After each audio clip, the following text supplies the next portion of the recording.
जय सद्गुरुदेव, जय पच्छरणम। मेरे सद्गुरु की वाणी अखिल भारतीय संत मत सत्संग, पंजीकृत दिल्ली। बुद्धि युक्तो जहातीह उभे सुकृत दुष्कृते तस्माद्योगाय युज्यस्व योगः कर्मसु कौशलम। हे अर्जुन, जो व्यक्ति साम्य बुद्धि से युक्त हो जाए वह इस लोक में पाप और पुण्य दोनों से अलिप्त रहता है। किसी भी कर्म की भलाई बुराई कर्म पर अवलंबित नहीं होती। कर्म एक ही क्यों न हो, पर करने वाले की भली व बुरी बुद्धि के अनुसार वह शुभ अथवा अशुभ हुआ करता है। अतः कर्म की अपेक्षा बुद्धि ही श्रेष्ठ है। वासनात्मक बुद्धि को सम और शुद्ध रखने के लिए कार्य अकार्य का निर्णय करने वाली व्यवसायत्मिका बुद्धि पहले स्थिर हो जानी चाहिए। इसलिए साम्य बुद्धि इस शब्द से ही स्थिर व्यवसायत्मिका बुद्धि और शुद्ध वासना वासनात्मक बुद्धि, इन दोनों का ही बोध हो जाता है। यह साम्य बुद्धि ही शुद्ध आचरण अथवा कर्म योग की जड़ है। कर्म करते समय बुद्धि को स्थिर, पवित्र, सम और शुद्ध रखना ही वह युक्ति या कौशल है जो योग के नाम से विख्यात है। The one fixed in equanimity of mind frees oneself in this life from vice and virtue alike. Therefore, devote yourself in yoga. Work done to perfection is verily yoga. Om. സദ്ഗുരുവിൻ്റെ സന്ദേശം.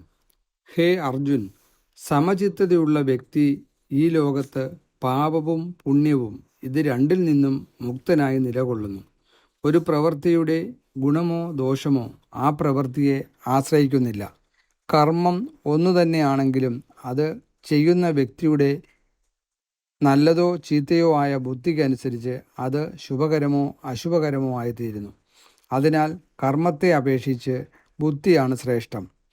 കാമബുദ്ധിയെ സമവും ശുദ്ധവുമായി നിലനിർത്താൻ കാര്യത്തിൻ്റെയും അകാര്യത്തിൻ്റെയും നിർണയം നടത്താൻ കഴിയുന്ന പ്രൊഫഷണൽ ബുദ്ധി ആദ്യം സ്ഥിരത കൈവരിക്കണം. അതിനാൽ ഈ സമയബുദ്ധി അഥവാ തുല്യബുദ്ധി എന്ന ശബ്ദം ശുദ്ധമായ കാമബുദ്ധിയെയും സ്ഥിരമായി ബിസിനസ് ചിന്താഗതിയുള്ള ബുദ്ധിയെയും സൂചിപ്പിക്കുന്നു. ഈ സമചിത്തത ബുദ്ധിയാണ് ശുദ്ധമായ പെരുമാറ്റത്തിൻ്റെ അഥവാ കർമ്മയോഗത്തിൻ്റെ അടിസ്ഥാനം. കർമ്മം ചെയ്യുമ്പോൾ ബുദ്ധിയെ സ്ഥിരവും പവിത്രവും തുല്യവും ശുദ്ധവുമായി നിലനിർത്തുന്ന വൈദഗ്ധ്യമാണ് യോഗ എന്ന പേരിൽ പ്രസിദ്ധം. പരമാത്മാവ് നീ തന്നെ, നിന്റെ ആഗ്രഹം పూర్ణమాగట్టే. జై సద్గురుదేవ్, జై పరమేశ్వర. నా సద్గురు సందేశం. ఓ అర్జున, ఏ వ్యక్తి సామ్యబుద్ధి కలిగిన వాడవుతాడో అతడు ఈ లోకంలో పాపపుణ్యములు రెండింటి నుండి అలిప్తుడై ఉంటాడు.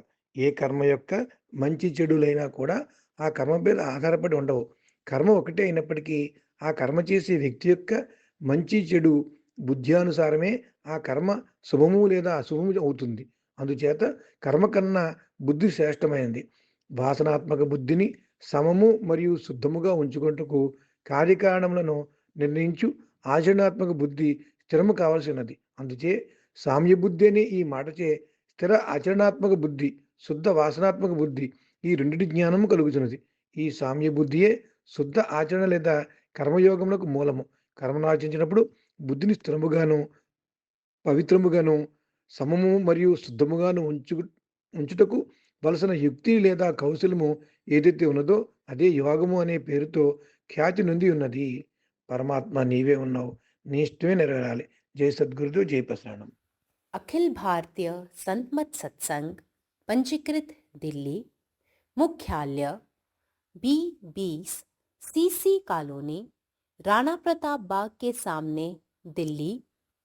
सत्संग आश्रम संत यशरूप तपोभूमि परिसर, अनंगपुर, जिला फरीदाबाद, हरियाणा।